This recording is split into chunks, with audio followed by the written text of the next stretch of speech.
Alors j'ai le plaisir aujourd'hui de recevoir à nouveau un écrivain, Michael Perruchou. Mais la première question que j'ai envie de lui poser, c'est pas une question à un écrivain, c'est plutôt une question à un éditeur. Parce que Michael Perruchou a plusieurs casquettes et l'une d'entre elles, c'est de participer à la maison d'édition Cousu Mouche. Alors, on va parler un tout petit peu avec lui d'édition. La première question que je veux lui poser, c'est comment en est-il arrivé à devenir un tout petit peu éditeur? Par pur hasard. Par contre, le hasard, j'écrivais, donc je n'avais pas du tout l'envie de me mettre de l'autre côté. Et il se trouve que, avec mon ami Sébastien Couture, on avait commencé à se faire des échanges de mails sur un ton médiévalo-burlesque qui nous faisait beaucoup rire. Et que des gens nous ont suivis. Donc on a créé un petit site pour ça. Et on a continué à publier chaque semaine ces textes, sans autre prétention que de faire rire. Des textes de tiers ou bien les Non, nôtres? les nôtres tout d'abord. Et puis ensuite, on a reçu tout à coup des nouvelles de tiers. Et on les a mis aussi sur Internet. Puis quand on a eu une douzaine de nouvelles qui nous ont semblé assez intéressantes, on s'est dit, mais pourquoi ne pas en faire un livre? Une nouvelle, c'est quoi, 6, 10 pages? Oui, c'était des petites nouvelles, ça dépendait. On n'avait même pas tellement d'envie d'avoir un cadre à imposer aux gens. Mais c'est juste cette phrase, c'est pourquoi on ne fait pas un bouquin? Quand on a fait un bouquin, on reçoit des manuscrits. Donc un bouquin et des nouvelles. Voilà. Et on l'a publié et on a commencé à recevoir des manuscrits. Avec un certain succès ou bien ces premières nouvelles? Les premières nouvelles, pas forcément. Par contre, le premier roman qu'on a publié, lui, a eu du succès. Donc, malencontreusement, on était lancé. Donc, les nouvelles ont provoqué l'envoi d'un manuscrit, ce manuscrit d'un roman, Oui. donc, et ce roman a été publié donc, par ces éditions Cousu Mouche. Ça vient d'où le signifiant Cousu Mouche? Alors, d'après ce qu'on pense, parce que les sources, c'est comme les sources de certains fleuves qu'on n'arrive jamais à trouver, on pense que ça vient du Botus et Mouche cousu des Dupont-Dupont. Mais une fois qu'on s'était donné ça, on ne s'est pas débaptisé. D'accord. Et donc, ce premier roman, c'était lequel d'ailleurs? Monsieur Quincampoix de Fred Boquet, qui se trouve encore en librairie et dans toutes les bonnes librairies et qui continue sa vie, parce que K1K de bouche à oreille, c'est un livre qui vit longtemps. Et après cette réussite, on va dire, vous avez continué et vous avez fait des appels où les manuscrits sont venus librement par les écrivains en herbe. Alors, il y a un truc qu'il faut bien comprendre, il n'y a jamais besoin d'appeler les manuscrits, ils arrivent tout seuls. Dès qu'il y a une porte ouverte quelque part, les manuscrits affluent. Là, cette année, on a déjà dépassé les 300 manuscrits reçus, donc on est à plus d'un par jour, alors qu'on est une toute petite structure et qu'on édite, allez, 6 livres par an. Voilà. En moyenne. Alors, naturellement, on sait tous deux, je crois que ceux qui nous écoutent savent aussi qu'il y a un nombre de manuscrits absolument énormes qui sont transférés, transmis, communiqués aux diverses maisons d'édition suisses, françaises, etc. Alors, j'ai envie de vous demander comment on choisit ce manuscrit qui va passer les étapes pour être jusque sur les rayons des libraires. Il faut être entraîné. Il faut que quelque chose dans le style, dans la thématique, donne envie de poursuivre une lecture. C'est vrai que quand on reçoit plus d'un livre par jour, on ouvre ses manuscrits. Si on commence à peiner, si on n'a pas envie, si on ne trouve pas d'intérêt, si on a l'impression de déjà lu, c'est le pire, ça, l'impression de déjà lu. J'ai déjà lu 20 fois cette histoire, elle ne m'intéresse pas. Non, il faut de l'originalité, il faut de la vie, et puis après, ça peut correspondre ou pas correspondre. On est d'abord des lecteurs. Il y a sans doute des très bons livres qu'on rejette. Est-ce que l'incipit, c'est important? Oui. Oui, entrer dans un livre, c'est important. Maintenant, ça ne fait pas tout. Il y a des fois des livres qui sont assez mauvais sur leur première page, et on va à la 30e, on est dans un rythme, on est dans une vie, donc on ne s'arrête non plus pas là. Maintenant, il est vrai aussi, et je le regrette, on n'a plus le temps de tout lire d'un bout à l'autre. Donc, vous m'avez dit, disons 300 livres par an, vous en recevez pratiquement un par jour, avec une petite structure, 2 personnes. Est-ce que vous avez des aides à l'extérieur à qui vous transmettez certains textes avant de vous-même les rencontrer et les lire de manière plus approfondie? On est heureusement un peu plus de 2 personnes qui gravitent. On est à peu près 6 ou 7 à graviter dans le... Mais ça fait quand même 50 livres par client, on va dire. Ah, oui, non mais ça c'est impossible. Donc il y a un premier tri qui est très trash. C'est-à-dire qu'on se donne entre 5 et 10 minutes pour juger si un livre a peut-être quelque chose ou non. Ensuite, s'il a peut-être quelque chose, là il arrive dans le comité de lecture. Mais le premier choix est très violent. Il y a une plateforme qui vient d'être lancée par David Defendi Genario, qui consiste à dire, à cause des problèmes que vous avez évoqués là, que ce qu'il faut, c'est que les gens acceptent le principe d'un synopsis, 3000 à 4000 mots, donc on va dire 6 pages, pour déterminer si ça vaut la peine d'une rencontre. Est-ce que ça, c'est quelque chose qui vous paraît concluant a priori, parce que c'est un peu ce que vous faites, mais à travers certaines pages du livre que vous choisiriez par hasard. Oui, mais à travers un livre qui est estimé définitif. Donc on peut aller picorer plus loin, on peut voir comment le scénario tient la route. Je ne sais pas. Sincèrement, je n'ai pas d'avis définitif là-dessus. Je suis toujours gêné quand quelqu'un nous envoie un tiers de livre ou un demi-livre. On dit, est-ce que ça vaut la peine que je continue? Je ne sais pas. Je ne sais pas ce que vous avez en tête. Je ne sais pas comment ça va se finir. Donc, a priori, je ne pense pas que ça aiderait beaucoup. Ce qui aiderait, c'est que les gens qui nous envoient des livres, parfois, pensent simplement à se lire à haute voix, à se relire, à le faire lire à quelques tiers, déjà, pour voir. Parce qu'on reçoit des choses qui sont illisibles. Purement et simplement. J'ai vu qu'il y avait le lancement d'une plateforme, c'est temps-ci, pas d'une plateforme, plutôt d'un logiciel d'intelligence artificielle qui dirait par exemple, voilà, j'aimerais faire un exposé sur le début du cinéma. Et on tape donc, j'aimerais faire un exposé sur le début du cinéma, et tout d'un coup on a 10 pages qui nous apparaît à travers ces structures Est-ce que ça ne fait pas peur un peu à l'écrivain, à l'éditeur, ce genre de production automatique? C'est effrayant quelque part, mais c'est un bon sujet de roman aussi. J'ose espérer que, en termes de plaisir, de style, de rythmique, de partage d'émotions, on aura toujours avec le cerveau humain un petit coup d'avance. Donc là, on se dit, on espère en fait, vous et moi, je pense, que l'impalpable qui fait le bon d'écrivain d'un écrivain quelconque, on va dire, c'est ça qui peut faire frémir l'éditeur encore, indépendamment de ces techniques d'intelligence artificielle. Tout l'intérêt de l'existence est dans l'impalpable. Ça m'a fait penser à un proverbe espagnol qui dit qu'on essaie de me reprendre ce que j'ai dansé. C'est ça l'existence. Ouais. Donc, on est bien d'accord qu'on peut louper un grand livre? Bien sûr, on n'est pas infaillible, loin de là. D'accord. Et alors, le coup de cœur, qu'est-ce qui fait frémir finalement? Et on se dit, peut-être parler de vos prochains livres que vous pourriez publier, ou vous avez déjà décidé peut-être de publier chez Cousu Mouche.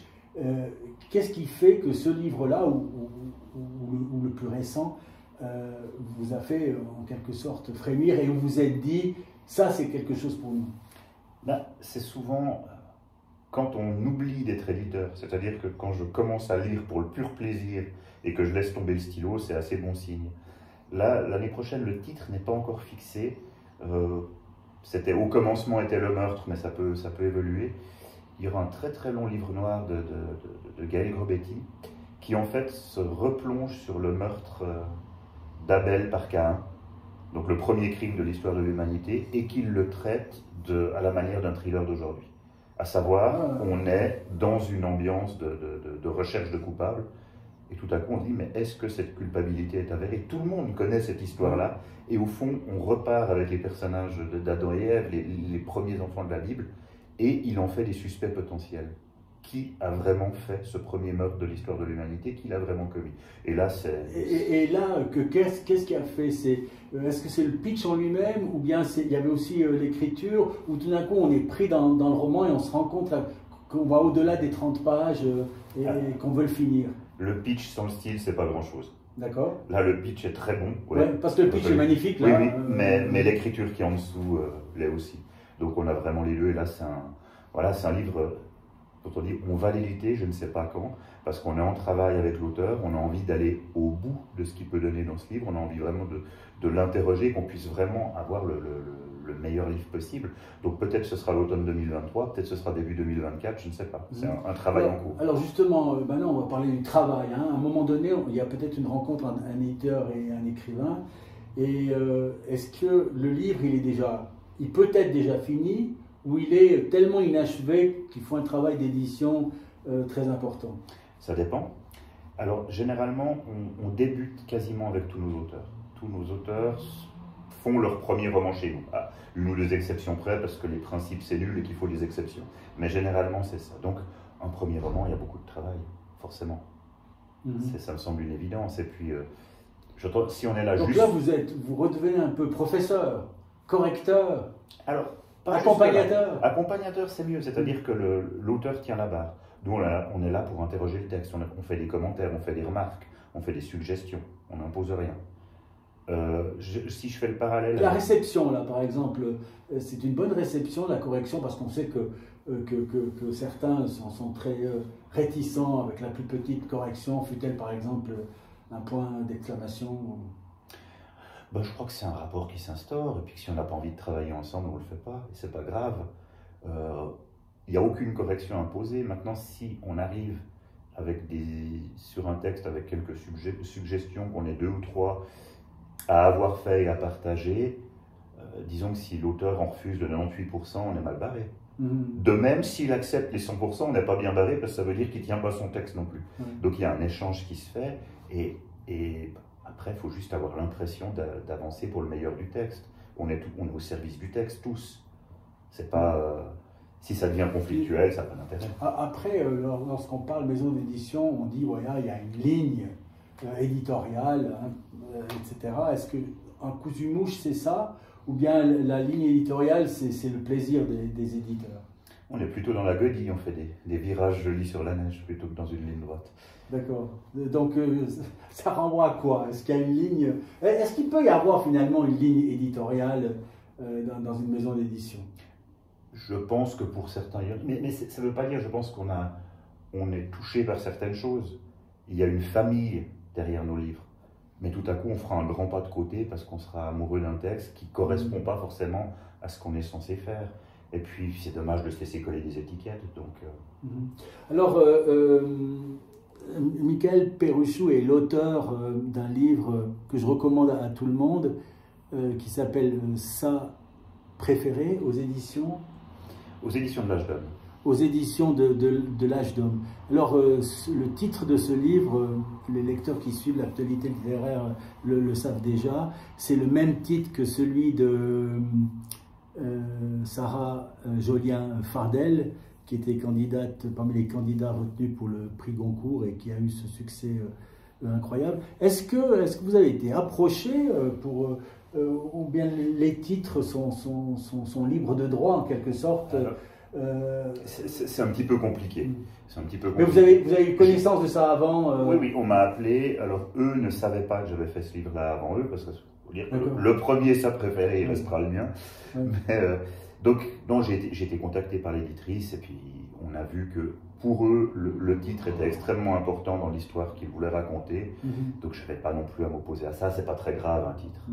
D'ailleurs, je recommande les deux livres. Si vous faites un beau cadeau de Noël, vous pouvez mettre sous le même paquet 2 fois sa préférée et vous aurez 2 fois de la grande littérature. Mais ça, c'est pas l'actualité littéraire de Michael Perruchou. L'actualité littéraire de Michael Perruchou, aujourd'hui, c'est une Lada bleue, éditée chez cousu-mouche. Oui. Donc là, vous avez passé assez facilement là, j'ai pu passer la lampe. Vous voulez faire un petit résumé, on va dire, de ce livre. Donc, je lui avais demandé de venir faire cette interview. Je pensais pouvoir finir le livre, mais je ne l'ai pas encore fini, il est en cours, donc je ne veux pas en parler. Mais par contre, comme j'ai l'auteur, je vais lui demander de nous résumer l'histoire de cette Lada bleue. Alors, c'est la deuxième guerre russo-tchétchène, 1999-2000. C'est les Russes qui prennent Grozny. Et c'est l'histoire de 4 adolescentes qui sont coincées par la guerre et qui, petit à petit, se disent « mais qu'est-ce qu'on pourrait faire pour s'enfuir ?» Et il y a dans la cour de l'immeuble une vieille Lada bombardée qui est sans pneus, mais c'est à un certain moment, les épaves de guerre deviennent, les épaves en temps de paix deviennent limousines en temps de guerre, donc il y a des rebelles qui remettent des roues et tout ça à cette voiture, et puis ces 4 filles se disent peut-être qu'on peut partir grâce à cette voiture. Et puis il y a le jeu avec le temps. Donc les chapitres sont... c'est pas une vue chronologique de l'histoire. Comment ça vous est venu de joindre des années différentes et d'expliquer ça à travers les années? Est-ce que c'est une tâche difficile de jouer avec ces flashbacks, on va dire, continus? Ça m'est venu comme ça. Ça m'est venu façon Pulse. Donc on revient dans l'histoire des personnages, dans cette Union soviétique qui, cas un cas, fonctionnait dans les années 80, au début des années 80. Et puis il y a tout qui s'effondre. Et puis on est dans un autre pays. On sent les haines qui ressortent, parce que c'est vrai qu'il y a eu tous les massacres de la Deuxième Guerre mondiale. Les Tchétchènes s'en sont vraiment pris plein la figure à cette époque-là. Donc, et j'ai essayé d'avoir des personnages qui sont de nature et d'histoire différentes. Il y a une fille qui vit à Saint-Pétersbourg, d'un père tchétchène et d'une mère russe, et qui vient pour les vacances d'été et qui se retrouve là, prise au piège, et qui a une vue beaucoup plus occidentale de ce qu'est la vie que ses amis du même âge. Vous-même, vous avez voyagé dans ces pays? Alors en Russie, oui. En Géorgie aussi. Je ne suis jamais allé en Tchétchénie, parce que voilà, en tout cas, quand je voyageais, ce n'était pas forcément très conseillé. Et vos personnages de ce livre-là, qu'est-ce qu'ils penseraient de ce qui se passe maintenant si leur Lada était à la frontière entre la Russie et l'Ukraine? Je pense que c'est toujours la même chose, c'est qu'une guerre, c'est une prison à ciel ouvert.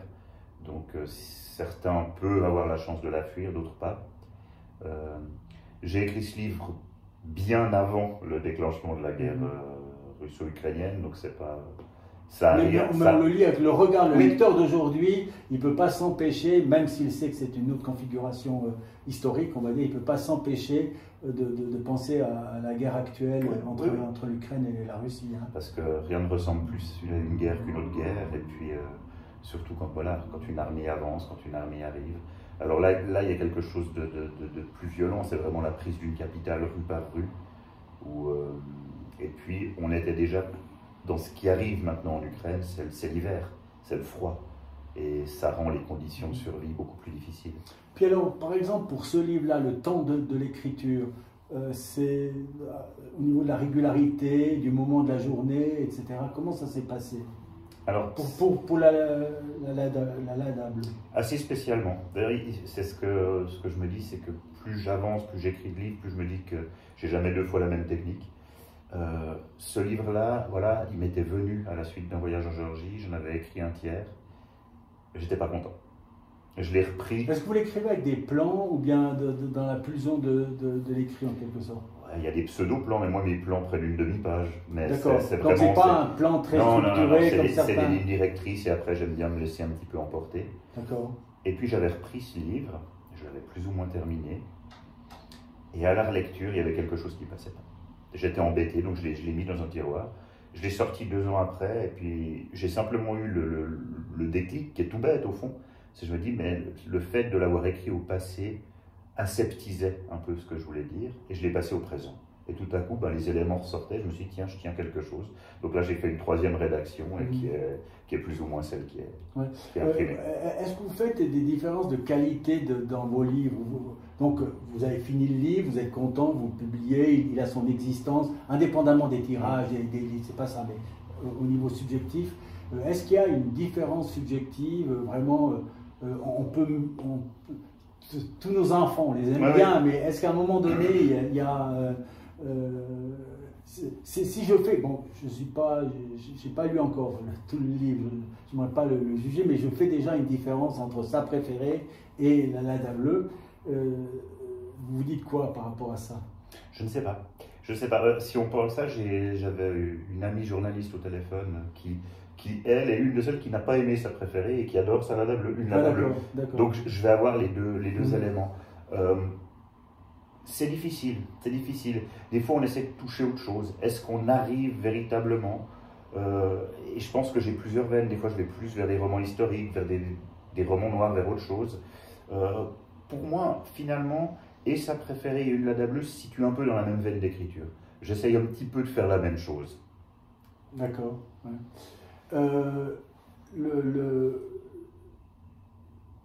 Vous êtes en écriture encore maintenant, pour le prochain? Je suis toujours en écriture. Alors, ce qui m'intéresse, c'est de voir à quel moment de la journée ou du temps ou de l'année vous prenez donc ce temps justement pour écrire. Le matin, le soir Alors la réponse va être quand je peux. D'accord. Parce que voilà, j'ai une famille, je dois aussi la nourrir et la littérature nourrit assez peu. Donc... Vous réservez des plages Alors généralement j'ai le train. Je fais beaucoup de trajets en train. Et là, si je peux, j'éteins tout et je me consacre à écrire. Ça, vous arrivez à déconnecter du bruit, etc. Il y a ceux qui ont besoin de leur petite bulle totalement protégée. Alors j'avais ma bulle à une époque. Ma bulle protégée pouvait être un bistrot, ça c'est pas grave. Mais j'avais besoin de mon temps, je m'isolais. Et au bout d'une demi-heure, une heure, je me retrouvais dans mon roman. J'ai plus ce loisir-là, c'est-à-dire que maintenant je dois être efficace dès la première minute. J'ai appris à l'être, je ne sais pas si c'est mieux ou moins bien, mais c'est la vie qui fait ça. Et le temps de la journée, c'est égal, ça n'a aucune importance? Non, je dois pouvoir être dans mon livre dès que les circonstances me le permettent.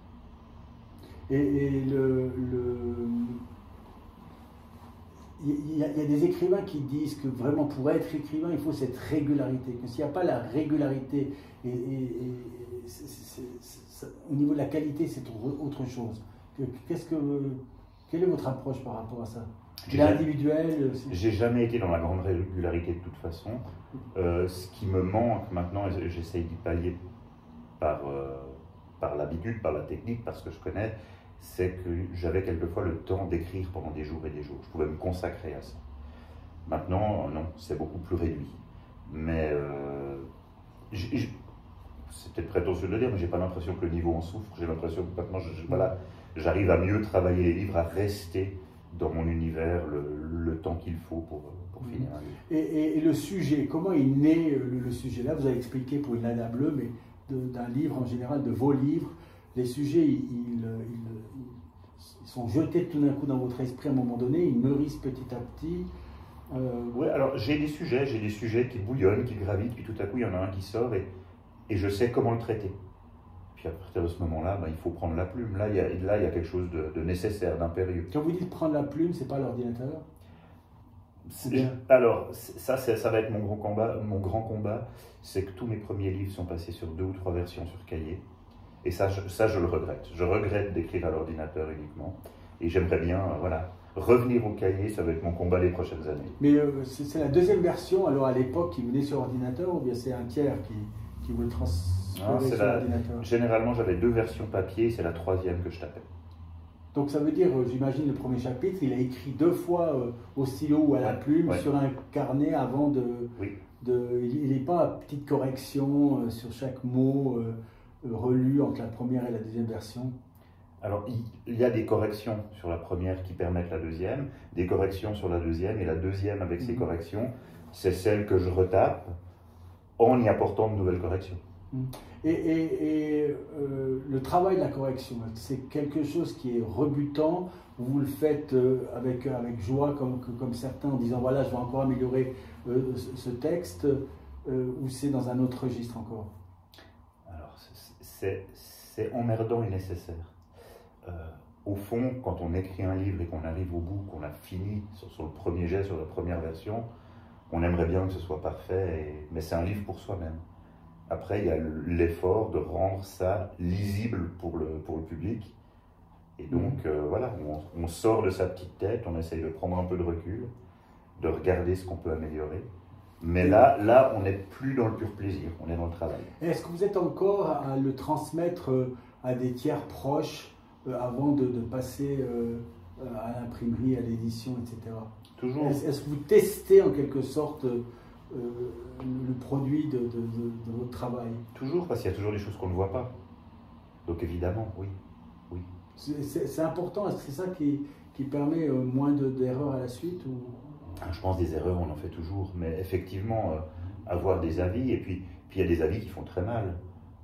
Il y a des avis qui vous coûtent 6 mois de travail, parce que vous dites, ah oui, ça c'est juste, ça ne fonctionne pas comme ça. Donc ça veut dire que vous avez confiance dans la personne qui vous écrit, et que celle-ci est libre de vous dire, ton travail a été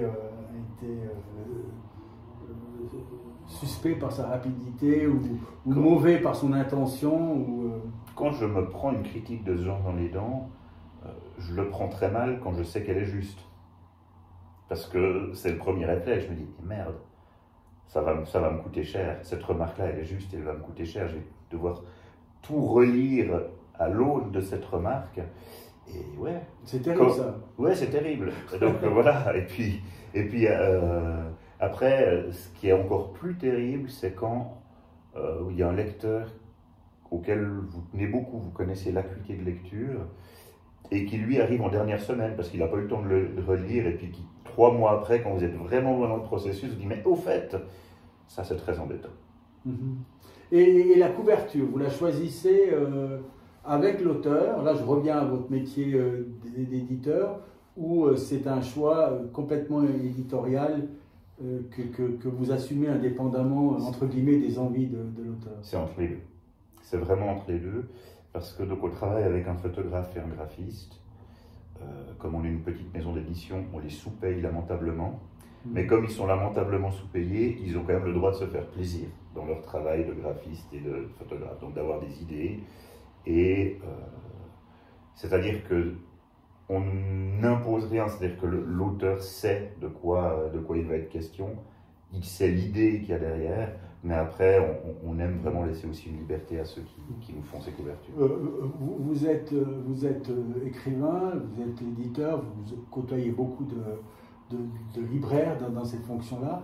Vous savez qu'en Valais, il y a eu cette initiative qui a été prise par le département de la culture de trouver un mode de financement après le temps Covid un peu difficile.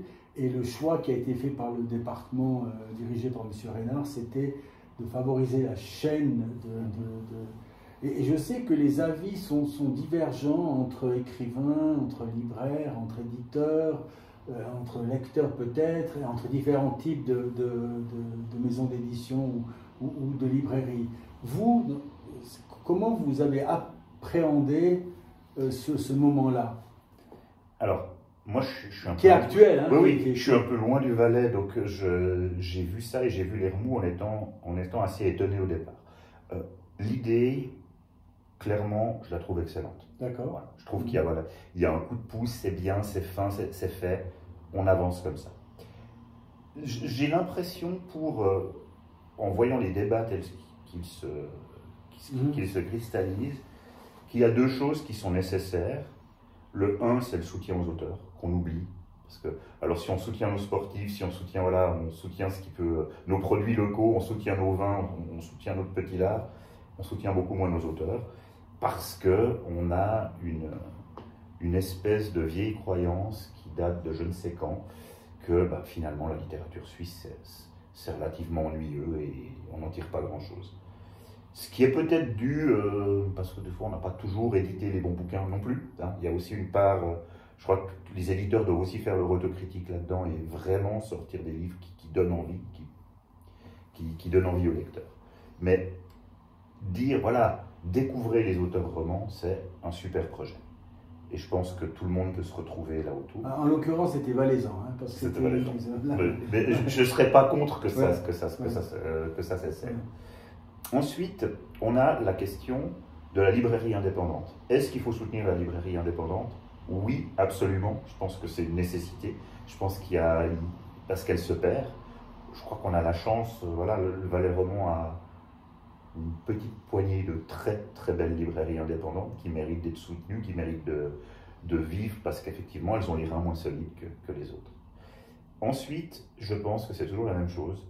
Quand on lit 2 choses dans le même projet, on devient critiquable. C'est-à-dire que d'autres grandes librairies ont sans doute envie d'aider les auteurs. Mais tout à coup, par leur poids, ils n'entrent plus dans le cadre. Et voilà, il y a un sentiment de déception légitime qui dit qu'est-ce qu'une grande librairie, où on s'arrête, où on fait. Et j'ai l'impression que quelque part, il y avait matière à 2 projets distincts, complètement légitimes et inattaquables, mais le fait de les lier les 2 porte à la critique. Quand j'ai interrogé le président de l'association valaisanne des écrivains, Pierre-André Milite, il m'a dit quelque chose que chacun devrait méditer à mon avis, c'est que quand il y a un choix, il y a une exclusion. Et j'ai envie de dire que, par exemple, quand on soutient un théâtre à un moment donné, peut-être qu'on ne soutient pas celui d'à côté. Mais je dirais que c'est consubstantiel au choix qu'on pose. Et vouloir à tout prix une égalité parfaite dans la distribution du don, entre guillemets, mécénat public, ça me paraît impossible. C'était pas mon propos. D'accord. C'était pas mon propos. Ouais, ce que je disais simplement, c'est que très souvent, les bonnes idées, les très très bonnes idées, parce que je pense que c'en est une, qu'il faudrait prolonger. Hein. Je pense complètement. Ça c'est une grande inconnue. Mais peut-être que ce qu'il faudrait mettre en place, c'est dire, ok, là, est-ce qu'on est sous l'égide de l'aide aux auteurs ou sous l'égide de l'aide aux librairies? Et peut-être qu'il faut séparer les deux. Qu'il y ait deux projets qui soient disjoints. Et là, parce que finalement, je pense que la manière dont ça a été fait a prêté le flanc aux critiques. À mon sens, et plus je les regarde, plus je trouve ces critiques injustes, mais je pense que c'est le fait de lier ces deux choses qui a permis ça. Parce que moi, vu de l'extérieur, au début, je ne comprenais pas, je me disais pourquoi on s'attaque à un projet qui est magnifique en soi. Et puis alors là, vous êtes éditeur, écrivain, alors il y a une autre chose, votre regard qui m'intéresse sur la question suivante, c'est sur la répartition des produits, on va dire, de l'argent. On va parler bassement matériel, entre la répartition entre les auteurs, les éditeurs, les libraires, les imprimeurs, les distributeurs généraux, etc. Est-ce que c'est quelque chose qui est cohérent, qui reflète ce qui doit se faire? Il y aurait des améliorations bien passées. C'est quoi votre regard? Parce que vous êtes à la fois dans deux casquettes complètement différentes, vraiment totalement différentes. Et ça m'intéresse de voir quel est votre regard là-dessus. J'ai l'impression que en Suisse romande, ni l'éditeur ni l'auteur ont une grande chance de s'enrichir. Ça ne veut pas dire que ça ne peut pas arriver, mais il faut un joli concours de circonstances pour que ça survienne. Donc je suis... La marge de l'éditeur, elle est comparable à celle de l'auteur ou bien elle est supérieure?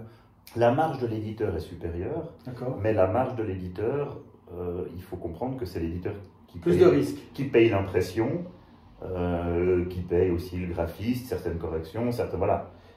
C'est un investissement pour l'éditeur. Et si on n'atteint pas un certain niveau de vente, c'est une perte. Alors, ce qui peut aider l'éditeur, c'est les subventions. Mais je trouverais dangereux que la subvention devienne une perfusion sous laquelle l'éditeur met son bras pour tenir le coup. À un moment, les livres, faut qu'ils se vendent, il faut qu'ils avancent. Et là aussi, je veux dire, pour ça, le projet valaisan, c'est une lumière, c'est un appel d'air et c'est quelque chose de très intéressant. Donc l'éditeur est, il faut imaginer, je n'ai pas les chiffres exacts, mais je crois que les ventes moyennes d'un livre en Suisse romande, c'est toujours autour de 450 exemplaires.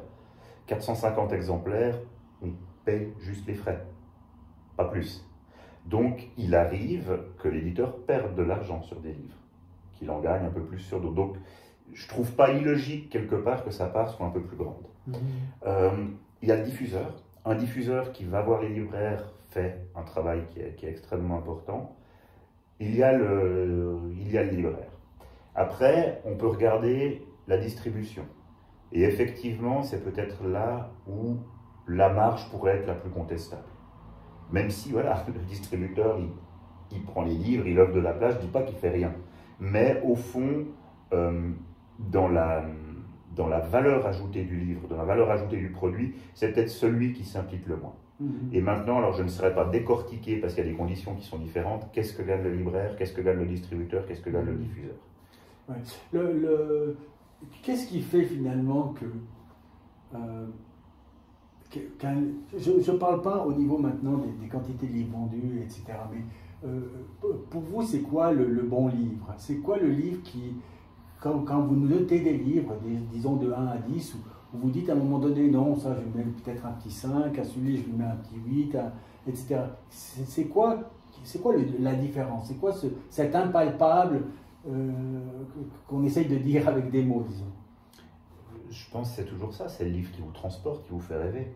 Tout à coup, vous ouvrez un livre et vous êtes waouh, waouh, Ah, moi, je me suis extasié sur certains manuscrits, comme sur certains livres que j'ai lus.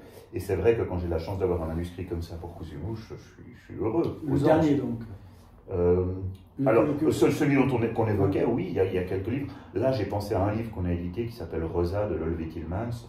Je pensais à ça en parlant. Je me rappelle quand je lisais ces chapitres, et je me dis waouh, c'est incroyable que ce soit aussi bon.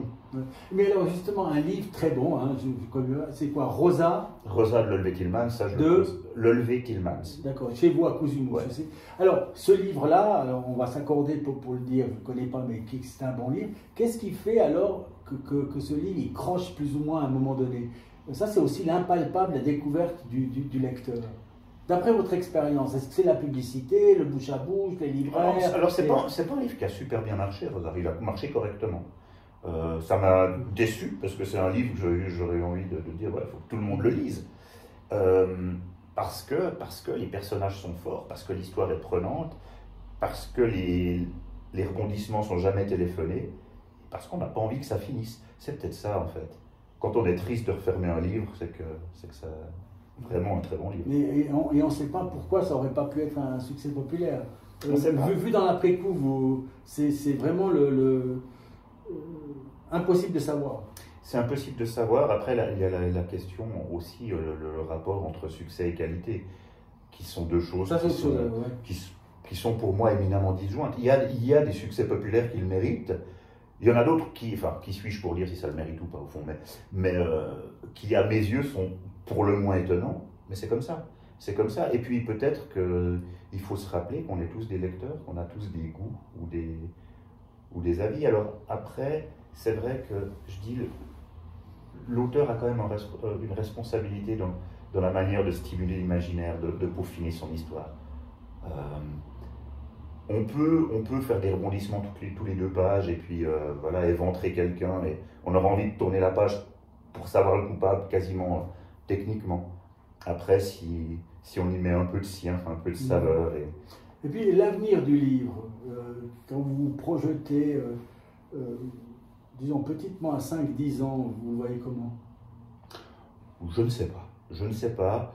J'ai pas envie de faire des grandes théories là-dessus. J'ai l'impression que quand on prend un livre, on a envie d'en prendre un autre, que c'est la plus addictive des passions. Donc voilà, peut-être qu'il y aura moins de lecteurs, peut-être que ça va devenir quelque chose de plus confidentiel, je ne sais pas. En tout cas, il y a des gens qui ont envie d'écrire, ça c'est clair. Il y a des choses merveilleuses qui se font aussi.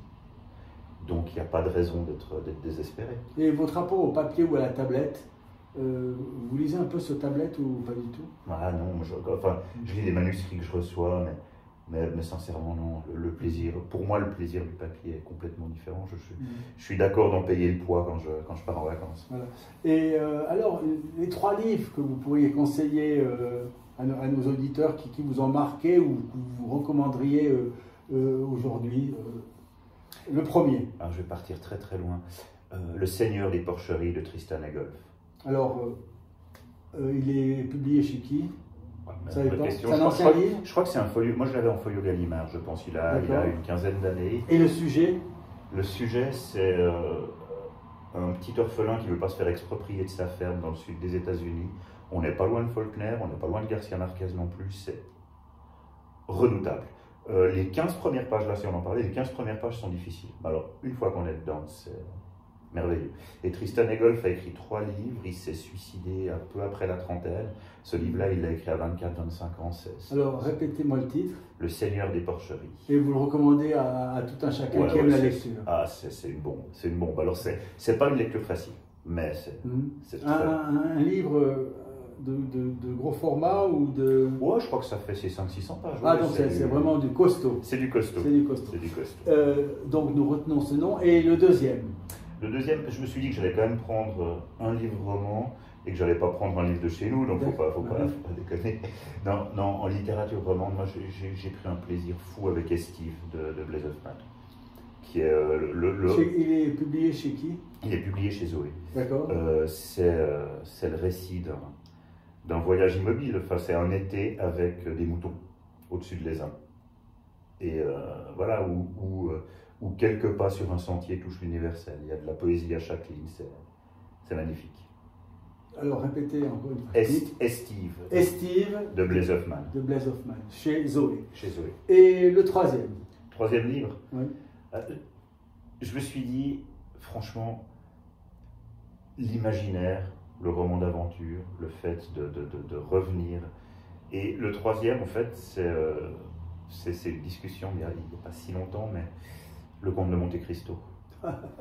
Alexandre Dumas, parce que c'est le livre que j'ai envie de relire là maintenant. C'est un vieux souvenir et je me dis, je veux rouvrir ça et peut-être que je ne serai pas le seul.